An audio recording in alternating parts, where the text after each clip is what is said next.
अऊज़ु बिल्लाहि मिनश्शैतानिर्रजीम बिस्मिल्लाहिर्रहमानिर्रहीम। हम बयान कर रहे थे गुस्ल के अहकाम। हमने गुस्ल इर्तिमासी, गुस्ल तरतीबी का तरीका बताया था। अभी हम बयान करेंगे गुस्ल के सही होने की शराइत।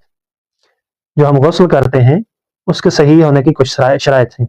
सबसे पहली शर्त यह है कि अगर वो तमाम शराइत मौजूद हैं जो वुज़ू में होती हैं, यानी पानी का मुबाह होना, इंसान के लिए पानी का मुज़र ना होना, इंसान के पास वक्त का होना, ये चीज़ें जो है जिस तरह वुज़ू में शर्त थी हमने बयान की थी, उसी तरह गुस्ल के लिए भी ये चीज़ें शर्त हैं। दूसरी चीज़ है गुस्ल इर्तिमासी में पहले तमाम बदन का पाक होना ज़रूरी है, जबकि तरतीबी में ऐसा नहीं था। बल्कि तरतीबी में ये था कि जो उज़्व हम धो रहे हैं उसी को पहले पाक होना चाहिए। मसलन सर और गर्दन को पहले धोना है तो सर और गर्दन पाक होना चाहिए।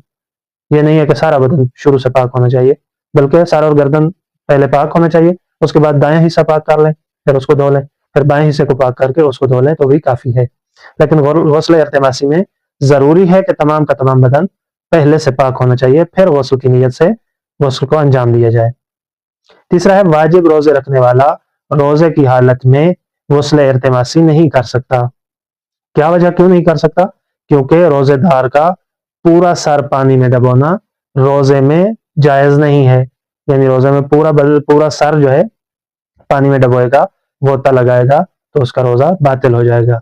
तो इस वजह से वो रोज़े की हालत में गुस्ल इर्तिमासी ना करे।